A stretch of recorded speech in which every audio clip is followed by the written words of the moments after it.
Hello मेरे प्यारे बच्चों, welcome to my YouTube channel Imperial Academy. तो आज हम कर रहे हैं चैप्टर साउंड। बच्चों, आपने 9th क्लास में पढ़ा होगा पिछली क्लासेस में कि साउंड क्यों प्रोड्यूस होती है। अगर कोई भी बॉडी वाइब्रेट करती है तो उससे साउंड प्रोड्यूस होती है। एंड आपने सुना होगा कि साउंड की एक ऑडिबल फ्रिक्वेंसी भी होती है जो होती है 20 हर्ट्ज टू 20,000 हर्ट्ज। इस रेंज में जो भी साउंड आएगी, इस फ्रिक्वेंसी की रेंज में जो भी साउंड आएगी वो मुझे सुनाई देगी, तो इसे हम ऑडिबल रेंज भी बोल सकते हैं। एंड आपने ये भी पढ़ा होगा कि अगर 20 हर्ट्ज से कम साउंड होगी, कोई 0 to 20 फ्रिक्वेंसी वाली साउंड होगी, उसे हम इंफ्रासोनिक बोलते हैं और उसे हम नहीं सुन सकते, इंफ्रासोनिक साउंड वेव्स। एंड जो 20,000 से ज्यादा होंगी that will be ultrasonic sound waves. Ultrasonic sound waves, ये सब चीज़ें बच्चों आपने पढ़ रखी हैं पिछली क्लासेस में। इस क्लास में थोड़ा सा एडवांस जाएंगे, वैसे वो भी अभी आपने पढ़ा ही होगा पिछली क्लास में। मैं अभी आपको एम्पलीट्यूड, टाइम पीरियड, फ्रिक्वेंसी, ये सब चीज़ें बताऊंगा, लेकिन वो आपने पढ़ी होंगी। तो बच्चे शुरू करते हैं सबसे पहले एम्पलीट्यूड के साथ। What is amplitude of the wave. अब ये जो साउंड्स होती हैं, आपको मालूम होगा कि साउंड बिना किसी मटेरियल के ट्रैवल नहीं कर सकती। साउंड वैक्यूम में ट्रैवल नहीं कर सकती, जैसे लाइट ट्रैवल कर सकती है वैक्यूम में, तो साउंड को एक मीडियम चाहिए ट्रैवल करने के लिए। अब मीडियम का मतलब उसको पार्टिकल्स चाहिए जिससे वो टकरा टकरा के आगे मूव कर सके। मान लीजिए ये एक साउंड का ग्राफ है एक पार्टिकल का। जो एक पार्टिकल है ऊपर जाएगा, कभी नीचे जाएगा, वो इस तरह वेव बनाता हुआ साउंड जो पार्टिकल है जाएगा। या तो ये तरीका होगा बच्चों, या एक और तरीका हो सकता है जैसे मैं बोल रहा हूं अभी। अगर तो बच्चों पानी में होगा तो पानी में तो ऐसे वेव्स बन जाती हैं, आपने देखा भी होगा। अगर पानी को टच करो या पानी में कोई स्टोन ड्रॉप करो तो पानी में ऐसे लहरें बन जाती हैं। अगर मैं हवा में बोल रहा हूं, जैसे अब मैं बोल रहा हूं, तो यहाँ क्या होगा, जो पार्टिकल्स हैं मेरे माउथ के पास वो थोड़े से कॉम्प्रेस हो जाएंगे, उनको धक्का लगेगा। एंड वो कंप्रेस होने के बाद फिर से मीन पोजीशन पे आएंगे तो इनमें थोड़ा सा रेयरफेक्शन हो जाएगा। अब धक्का जो है आगे ऐसे ट्रांसफर करता जाएगा, तो compressions then rarefactions, compressions then rarefactions. But ये चीज़ के बारे में हम थोड़ी सी देर में जाएंगे। अभी आप देखिए, अगर वेव नेचर है, अगर पानी में ट्रेवल कर रहे हैं पार्टिकल्स, साउंड पानी में ट्रेवल कर रही है, तो पार्टिकल्स में एम्पलीट्यूड, वेव वेलोसिटी, ये सब कॉन्सेप्ट भी आएगा। अभी उसके बारे में देखते हैं बच्चों। Amplitude, what is the amplitude. जो ये ऊपर मैक्सिमम डिस्टेंस ट्रेवल कर रहा है एंड ये नीचे को जो मैक्सिमम ट्रेवल कर रहा है, that is the amplitude. So amplitude can be defined as the maximum distance travelled by body और पार्टिकल। पार्टिकल लिख लेते हैं, पार्टिकल बच्चों ज़्यादा बेटर है। Maximum distance travelled by a particle on either side of its mean position. ये तो हो गया बच्चों मेरे पास एम्पलीट्यूड। अब एम्पलीट्यूड के बदौलत एक टाइम पीरियड भी आएगा जो एक पार्टिकल का होगा। अब टाइम पीरियड कैसे डिफाइन होता है, देखिए बहुत ही easy. Time taken by particle to complete one motion. या एक बार पार्टिकल जब यहां से लेके यहां तक आएगा, उसको कितना टाइम लगा, that is said to be the time period of that particle. ठीक है, अलग अलग पार्टिकल्स के बच्चों अलग अलग टाइम पीरियड्स हो सकते हैं। नॉट नेसेसरी कि सभी पार्टिकल्स का जो टाइम पीरियड हो वो एक ही हो। तो इसी तरह बच्चों टाइम पीरियड के बाद हम चलेंगे फ्रीक्वेंसी पे। What is frequency. देखिए फ्रीक्वेंसी एंड टाइम पीरियड के डेफिनेशन में अक्सर बच्चे कंफ्यूज होते हैं, लेकिन कंफ्यूजन वाली कोई बात नहीं, बहुत जमीन आसमान का फर्क है। Frequency is said to be the number of oscillations in 1 second. एक सेकंड में पार्टिकल कितनी बार ऊपर जा रहा है और नीचे जाके वापस। देखिए ये एक ऑसिलेशन होगी, this is the one oscillation. अब ये पार्टिकल कितनी बार रिपीट करेगा, दैट इज द इन एक सेकंड में, that is it's frequency. And frequency के जो ऐसे यूनिट होते हैं that is hertz, HZ। And इसका फ्रीक्वेंसी का एक फॉर्मूला भी है बच्चों, आपने पिछली क्लास में पढ़ा है, 1/T। Frequency is equal to 1/T। आगे चलेंगे बच्चों वेव वेलोसिटी पे। What is wave velocity. Wave velocity के पहले एक वेव लेंथ भी कर लीजिए, दोनों है तो सिमिलर सी चीजें बच्चों। देखिए वेवलेंथ जो होगी यहां से लेके एक वेव ने कितना डिस्टेंस कवर किया, that is the wavelength. Very easy, the distance covered by wave in 1 time period. एक टाइम पीरियड में वेव ने कितना डिस्टेंस कवर किया, that is it's wavelength. Very easy. अब बच्चों नेक्स्ट डेफिनेशन जो आएगी वो आएगी वेव वेलोसिटी की। मतलब वेव वेलोसिटी जैसे स्पीड होती है ना, speed of light, speed of sound, तो वही वेव वेलोसिटी होगी कि उस साउंड की, उस जो भी वेव थी उसकी स्पीड कितनी रहेगी। तो उसको हम लिखेंगे distance covered in one time period और गिवन टाइम, ऐसे भी लिख सकते हो। देखिए डिस्टेंस कितना कवर्ड हुआ डिवाइडेड बाय टाइम कितना लगेगा उसको कवर करने में, वो distance, that is the wave velocity. अब एक सेकंड में कितना डिस्टेंस कवर हुआ, आप यहां भी लिख सकते हो 1 सेकंड, 1 सेकंड लिख लीजिए, बेटर है। एक सेकंड में कितना डिस्टेंस कवर किया, that is the wave velocity of that wave. इसी के साथ हमारी सभी टेक्निकल टर्म्स हो गई। अब चलेंगे बच्चों कंपैरिजन पे कि ये जो वेव, जो साउंड वेव्स हैं वो लाइट वेव से कैसे डिफरेंट है, इलेक्ट्रोमैग्नेटिक वेव से कैसे डिफरेंट है। उससे पहले आपको एक साउंड वेव जो है transverse nature and mechanical nature sound waves की वो समझना होगा, देन हम चलेंगे आगे। बच्चों साउंड वेव्स की वजह से एक पार्टिकल की kinetic energy and potential energy change होती है। बिकॉज देखिए साउंड्स जा रही हैं तो पार्टिकल आगे पीछे धक्का लग रहा है, काइनेटिक एनर्जी चेंज हो रही है, ऊपर नीचे जा रहे हैं तो पोटेंशियल एनर्जी चेंज हो रही है। तो that's why sound waves are said to be the mechanical in nature. अब मैकेनिकल वेव्स जो होती हैं दो तरीके की होंगी, एक होगी बच्चों longitudinal and second will be the transverse in nature. देखिए इनका मतलब क्या है, अगर तो मैं बोल रहा हूं जैसे इस डायरेक्शन में मेरी आवाज जा रही है उसी डायरेक्शन में पार्टिकल्स भी आगे मूव कर रहे हैं, ये रेवर्बरेशंस हो रही है, कॉम्प्रेशंस हो रही हैं, मतलब कि रिफ्रैक्शंस, कॉम्प्रेशंस, रेयरफैक्शंस, कॉम्प्रेशंस ये हो रहे हैं ना, तो इसी डायरेक्शन में पार्टिकल भी आगे पीछे मूव हो रहे हैं एंड इसी डायरेक्शन में मेरी वॉइस भी जा रही है। So that is the longitudinal nature of the wave. तो साउंड जो है लॉन्गिट्यूडनल बिहेव करेगी इन एयर, सॉलिड, मतलब कि जो गैसेस चीजें होंगी उनमें। अब बात करते हैं ट्रांसवर्स। ट्रांसवर्स का मतलब क्या होता है, अगर वे पार्टिकल्स जा रहे हैं ऊपर एंड नीचे लेकिन बोलने का लहजा जा रहा है सीधा, ऐसे अगर जाएंगे तो ये हो जाएगी ट्रांसवर्स। देखिए पार्टिकल ऊपर की तरफ जा रहे हैं या नीचे की तरफ, लेकिन मेरी जो आवाज है वो सीधा जा रही है। So that consider to be the transverse in nature. कोई भी सॉलिड हो, सरफेस ऑफ लिक्विड हो, वहां sound wave transverse in nature कहलाएगी, वो प्रॉपर्टी शो करेगी ट्रांसवर्स इन नेचर वाली। अब देखिए ये जो हमने पढ़ा था अभी wavelength, wave velocity and frequency, इनके बीच में क्या रिलेशन है। कभी कभी बच्चों ड्राइव करना आ जाता है लेकिन बहुत रेयर चांस है, अगर आ गया तो आपको आना चाहिए। अब वेवलेंथ जो होती है उसे हम रिप्रेजेंट करते हैं लैम्डा के साथ, लैम्डा, एंड जो वेलोसिटी होती है उसे हम रिप्रेजेंट करेंगे कैपिटल वी के साथ, स्मॉल वी नहीं कैपिटल वी के साथ, एंड फ्रीक्वेंसी आपको मालूम है बच्चों लेटर एफ के साथ रिप्रेजेंट करेंगे। आपको एक फॉर्मूला याद होगा, बचपन से करते आ रहे हो, speed is equal to distance upon time. Speed का मतलब speed of wave, speed of wave कितनी आई बच्चों, कैपिटल वी। डिस्टेंस का मतलब वेव लेंथ यानी कि लैम्डा, एंड यहां आ गया बच्चों टाइम पीरियड। आपको याद हो मैंने बताया था 1 upon time period is equal to frequency and frequency is equal to 1 upon time period, ये दोनों फॉर्मूले ठीक है ना। अब देखिए इस चीज को मैं कैसे लिखूंगा, v is equal to lambda into 1 upon T. मैंने कुछ नहीं किया बच्चों, टी को एक साथ में 1 अपॉन टी करके लिख दिया, दैट्स ओके। 1 अपॉन टी की वैल्यू हम यहां से उठाएंगे जो आएगी फ्रीक्वेंसी, तो यहां मैं लिखूंगा multiply by F. So v is equal to lambda into F.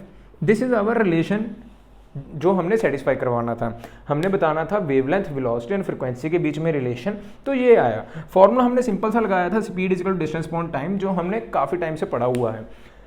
अब हमने बच्चों साउंड वेव्स के बारे में कंप्लीट स्टडी कर ली कि कैसी होती हैं, वो मैकेनिकल नेचर है, एम्पलीट्यूड क्या होता है, वेवलेंथ, टाइम पीरियड, फ्रीक्वेंसी, उनके बीच में रिलेशन। मैकेनिकल वेव्स होने के साथ साथ ये दो तरह की वेव्स हैं, लॉन्गिट्यूडनल और transverse.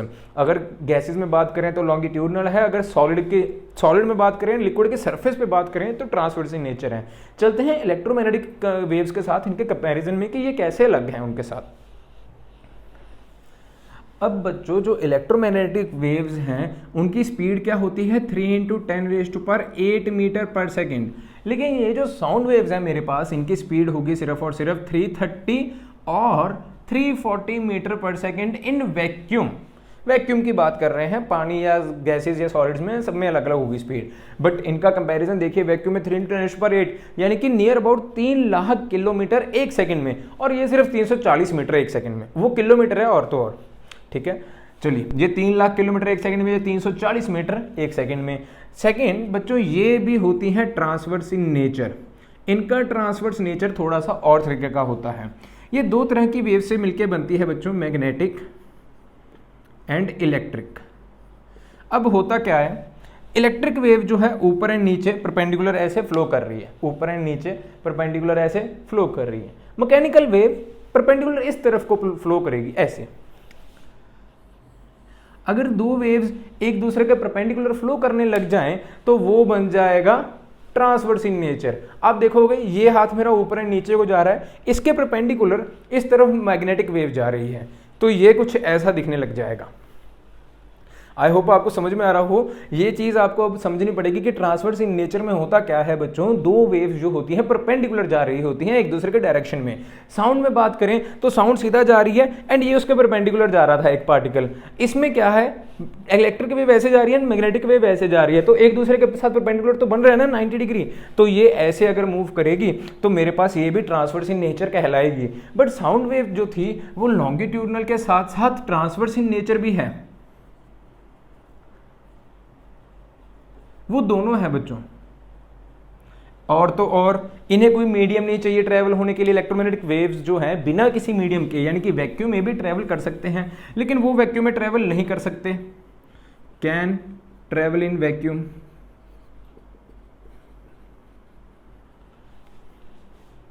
Do not travel in vacuum. अभी ना बच्चों एक काम करते हैं, मैं एक स्क्रीन लगा देता हूं जिसमें मैंने एक डिफरेंस क्लियरली ये रेस करके मैं एक डिफरेंस क्लियरली लिख देता हूं। आप उस स्क्रीन का स्क्रीनशॉट ले लीजिए, ठीक है। अभी मैं स्क्रीन लगाऊंगा तो उससे आप याद कर लीजिएगा, आपको बेटर रहेगा। अगर आप खुद हाथ से लिखना चाहते हो तो आप लिख लीजिएगा वीडियो स्टॉप करके, काफ़ी अच्छा रहेगा। तो अब डिफरेंस में पहला पॉइंट देखिए, लाइट वेव्स में, लाइट वेव्स जो होती हैं इलेक्ट्रोमैग्नेटिक इन नेचर होती हैं एंड जो साउंड वेव्स होती हैं that are mechanical in nature.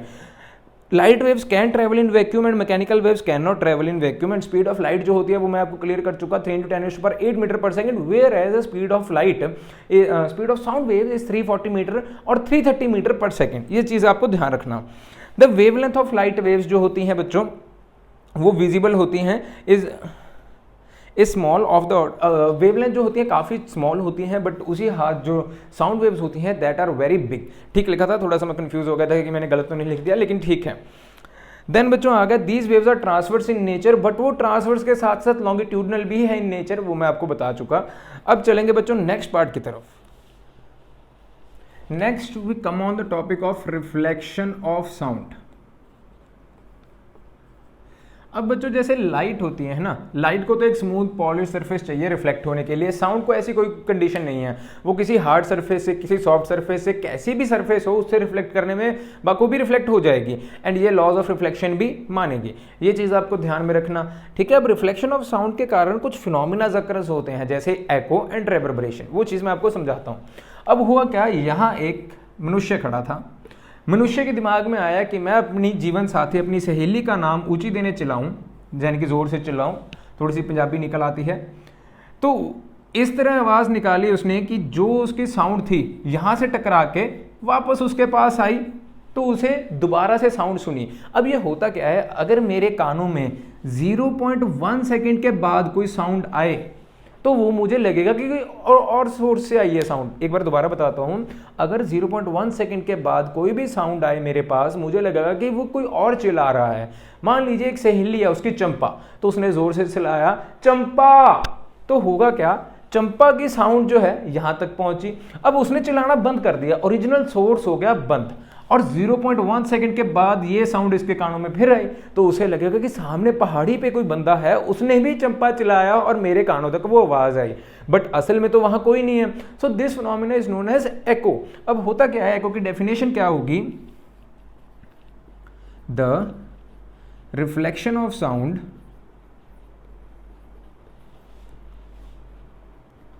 From a far distant object after the original source of sound has been ceased। देखिए हुआ क्या, ओरिजिनल सोर्स ऑफ साउंड जो था वो रुक गया, वो सीज हो गया, लेकिन मुझे दोबारा से कोई साउंड सुनी जो मैंने ही बोली थी, that is said to be the echo. अब एको की कंडीशंस क्या होती हैं हम उसी के बारे में जानकारी ले लें बच्चों। एको तो आपको समझ में आ गया, उसकी सहेली ने उसको आवाज़ मारी, मतलब उसने अपनी सहेली को आवाज़ मारी तो उसकी आवाज़ उसके दोबारा सुन गई चंपा। अब हुआ क्या, मेरे कान 0.1 सेकेंड के अंतराल जो भी दूसरी साउंड आओगी उसका डिफरेंस वो कैप्चर कर लेंगे। तो time minimum require is 0.1 seconds and speed of sound in air we can take as 340 metre per second, ताकि हमारी कैलकुलेशन ईजी रहे। अब मिनिमम डिस्टेंस कितना चाहिए होगा इस मनुष्य और इस पहाड़ी के बीच में ताकि वो साउंड मेरे पास वापस आ जाए, वो देखते हैं।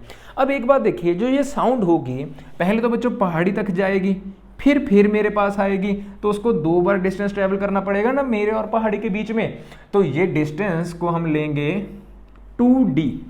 इस बात का ध्यान रखिएगा कि जो मेरी और पहाड़ी के बीच में x डिस्टेंस है उसे हम लेंगे अब 2D, क्योंकि साउंड को वापस आना है, ठीक है, पूरा घूम के वापस आएगी तो ये x बनेगा। अब चलते हैं बच्चों, speed is equal to distance upon time. Speed is 340, distance is 2D and time is 0.1 second. Solve करने के बाद बच्चों मेरे पास आंसर आएगा 340 multiply by 1/10/2 is equal to D 17 metre.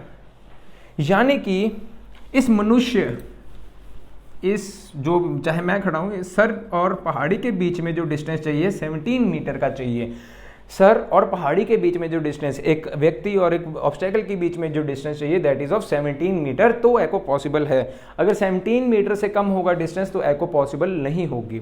इसी के साथ हमारे पास कुछ रिक्वायर्ड कंडीशंस आ गई एको के लिए, क्या क्या नेसेसरी हैं, तो हम वो उतारते हैं बच्चों। क्वेश्चन जिस पे आते हैं, necessary conditions for echo, so that will be minimum distance required,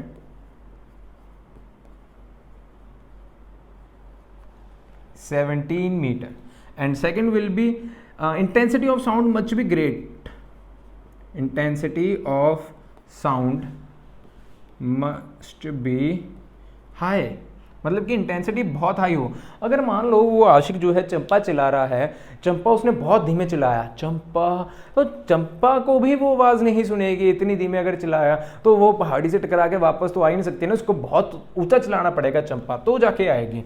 तीसरा, ऑब्स्टेकल जो होगा वो काफ़ी बड़ा होना चाहिए। Size of obstacle must be big enough to reflect the sound waves। Obstacle जो है उसे काफ़ी बड़ा होना चाहिए ताकि वो साउंड वेव्स को रिफ्लेक्ट भी कर पाए। अगर ऑब्स्टेकल छोटा सा होगा, एक बॉल होगा, एक कार होगी, तो वो साउंड वेव वापस ट्रैवल नहीं करेगी। मुझे एक बहुत बड़ी पहाड़ी चाहिए जहाँ ताकि मेरी साउंड जो है उससे टकरा के सारी की सारी वापस आ जाए, तभी मुझे सुनाई देगा। अब बच्चों एको के साथ एक और कंसेप्ट आया रेवर्बरेशन का। अब सर एक आपके दिमाग में भी क्वेश्चन आ सकता था कि सर अगर डिस्टेंस 17 मीटर ना हो, बड़ा सारा हॉल हो, तो उसमें मुझे आवाज़ गूंजती हुई सुनाई देती है लेकिन अलग से कोई आवाज़ नहीं सुनाई देती, तो इसका क्या कारण है वो ये बच्चों देखते हैं। मान लीजिए ये मेरा रूम है एंड यहाँ पड़ा है ट्राईपॉड जिस पे ये कैमरा मेरा फिट है एंड यहाँ पढ़ा रहे हैं। अब सर अब जब भी मैं बोलता हूँ तो मेरी सभी साउंड जो है अलग अलग कोने से रिफ्लेक्ट होके इस फ़ोन में पड़नी चाहिए, लेकिन आपको बहुत क्लियर ऑडियो सुनाई दे रही होगी। क्यों? क्योंकि मेरा माइक यहाँ है, यहाँ तक कोई भी आवाज़ टकरा के नहीं पहुँच पाती क्योंकि ये बहुत छोटा सोर्स ऑफ साउंड है जो कैप्चर कर रहा है। अगर मैं फ़ोन में से माइक हटा दूँ तो जब मैं बोलूँगा आवाज़ बहुत ही गूंजती हुई इसमें जाएगी। अभी मैं करके दिखा देता हूँ कि रेवर्बरेशन, इस फिनोमिना को ना रेवर्बरेशन बोलते हैं, the multiple reflections of sound whereas one can not distinct between another sound. ये जो रिफ्लेक्शंस हैं 0.1 सेकंड के अंतराल में हो रही हैं, उसके बाद नहीं हो रही, तो इससे हम समझ नहीं पाते कि अलग से साउंड है या आवाज़ एक ही जने की है, तो वो आवाज़ हमें गूंजती हुई सुनाई देती है। That is the reverberation of sound. अभी देखिए थोड़ा सा कैमरा हिल गया, आई होप आपको दिख रहा होगा कि साउंड काफ़ी गूंजती हुई सुनाई दे रही है। अगर नहीं सुनाई दे रही तो मेरा फ़ोन बहुत बढ़िया है, नहीं सुनाई दे रही होगी। अगर सुनाई दे रही है तो फ़ोन मेरा आपके जैसे जैसे आपके फ़ोन है वैसे मेरा भी फ़ोन है, तो गूंजती हुई सुनाई देगी। अब मैं माइक दोबारा से लगाता हूँ, चलते हैं नेक्स्ट टॉपिक पे।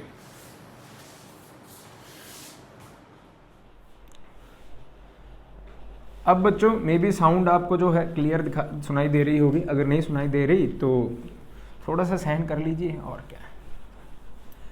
बच्चों now we have come to the uses of echo. Echo जो है काफ़ी फ़ायदेमंद चीज़ है। अगर डॉल्फिन्स हैं वो उसका झुंड कहाँ पे है वो इस बच्चों now we have come to the next topic that is echo के यूजेस। अगर आवाज़ क्लियर है तो वेल एंड गुड, अगर नहीं क्लियर तो आपको एडजस्ट करना पड़ेगा और क्या कर सकता हूँ। मैंने माइक निकाल के दोबारा तो लगा दिया, शायद क्लियर हो गई हो।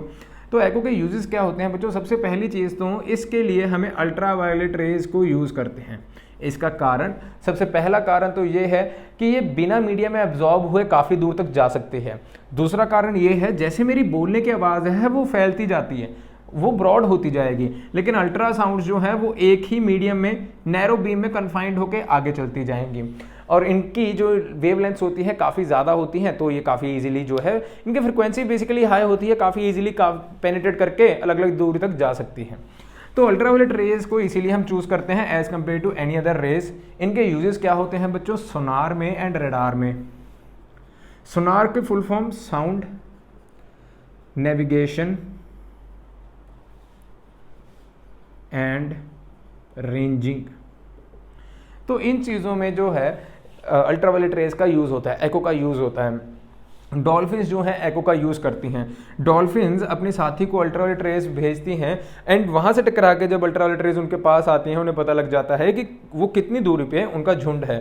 फिशरमैन जो हैं अगर मछलियों के एक झुंड को उन्होंने पकड़ना है तो अल्ट्रावायलेट रेज पानी के बीच में छोड़ती हैं एंड उनसे टकरा के जब अल्ट्रावायलेट रेज वापस आती हैं वो कैलकुलेट कर सकते हैं डिस्टेंस कितना होगा, तो वहाँ भी ये यूज़ हो सकता है एको का फिनोमिना। अब आगे चलेंगे बच्चों फोर्स, डैम्प्ड एंड रेजोनेंस पे। बच्चों now we have move to the topic of vibrations. देखिए वाइब्रेशंस जो होती हैं काफ़ी तरह की होती हैं, natural vibrations, damped vibrations, force vibrations, resonance. लेकिन सबसे पहले हम चलेंगे नेचुरल वाइब्रेशन पे। अब होता क्या है, अगर मान लीजिए कोई ऑब्जेक्ट है उसे हमने वाइब्रेट करना शुरू कर दिया एंड वो वाइब्रेट करता ही जाए तो उसे हम बोलेंगे कि वो अपनी नेचुरल वाइब्रेशंस पे वाइब्रेट कर रहा है। बिना किसी एक्सटर्नल सोर्स के अगर कोई ऑब्जेक्ट वाइब्रेट कर रहा है तो उसे हम बोलेंगे कि उसकी नेचुरल वाइब्रेशन है। व्हेन एन ऑब्जेक्ट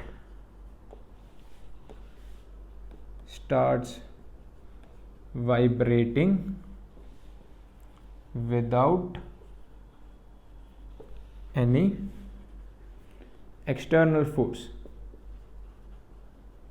कोई भी एक्सटर्नल फोर्स लगाए बिना, मतलब देखिए एक बार तो फोर्स लगानी पड़ेगी, ये प्रैक्टिकल नहीं है कि एक्सटर्नल फोर्स लगाए बिना कोई बॉडी वाइब्रेट करने लग जाए। एक हल्की सी फोर्स लगाई लेकिन वो बॉडी ज़्यादा वाइब्रेट करने लग गई एंड उसी पे वाइब्रेट करती जा रही है, that is said to be the natural vibrations. And ये रियल लाइफ में पॉसिबल नहीं है जहाँ हम रह रहे हैं। ये पॉसिबल हो सकती है वैक्यूम चेम्बर्स में। अगर आप अपने आसपास पूरा वैक्यूम क्रिएट कर दो ताकि इसको रेजिस्टेंस ना मिल सके। बेसिकली मुझे ये चाहिए अगर कोई भी बॉडी वाइब्रेट कर रही है तो उसको रेजिस्टेंस ना मिले, चाहे एयर रेजिस्टेंस, वाटर रेजिस्टेंस, किसी भी तरह की रेजिस्टेंस अगर ना मिले तो वो अपनी नेचुरल वाइब्रेशन पे वाइब्रेट करना शुरू कर देगी, तो उसे हम बोलेंगे नेचुरल वाइब्रेशंस। अब इस नेचुरल वाइब्रेशंस का जो ग्राफ होता है ना पार्टिकल का, किस तरह का होता है? इस तरह का। वो कभी भी कम नहीं होगा, इस तरह वो चलता जाएगा सेम पेस पे, वो कभी भी कम नहीं होगा, सेम पेस पे चलता जाएगा। जितना ऊपर को उतना ही नीचे को वो सेम पेस पे चलता जाएगा, that is the natural vibrations and ये पॉसिबल है ओनली इन वैक्यूम। अब इनके एग्जांपल्स क्या होंगी? मान लीजिए ट्यूनिंग फोर्क है। ट्यूनिंग फोर्क के किस वाई तरह का ऑब्जेक्ट होता है, इसको मैंने हल्का सा टच कर दिया एंड ये वाइब्रेट करना शुरू कर दिया। अगर वाइब्रेट करता जा रहा है करता जा रहा है करता जा रहा है तो उसे हम बोलेंगे नेचुरल वाइब्रेशंस। एक मान लीजिए पेंडुलम है, उस पर बॉब लगा है, मैंने हल्का सा इसको इधर को पुश किया एंड ये जो पेंडुलम है इस तरह मूव करता ही जा रहा है, that is the natural vibrations. Possible नहीं है। आप सोच रहे होगे कि कभी तो सर रुकेगा ना। हाँ बेटा रुक जाएगा क्योंकि हमारे पास एयर रेजिस्टेंस है। अगर एयर रेजिस्टेंस ना हो तो ये भी नहीं रुकेगा, that is said to be the natural vibrations. And अगर रुक जाएगा तो उसी तो हम डैम्प्ड वाइब्रेशंस बोलेंगे। अगर रुक जाएगा तो उसे हम डैम्प्ड वाइब्रेशंस बोलेंगे। The vibrations which stop after some time and is done by an external force is known to be the damped vibrations.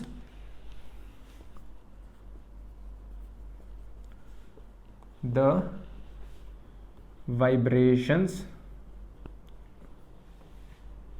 Produced by an external source and it stops after. ये definition सभी मेरी बनाई हुई हैं, आप एक काम कीजिएगा, बुक खोलिए, बुक में से याद कर लीजिएगा अगर आपको ये नहीं पसंद। बट मैं समझाने के लिए इजी लैंग्वेज में लिख रहा हूँ कि कई बच्चे होते हैं उनको बुकिश लैंग्वेज समझ में नहीं आती, उन्हें याद नहीं कर पाते, तो आप अगर ये डेफिनेशन लिख के आओगे पक्का नंबर मिलेंगे।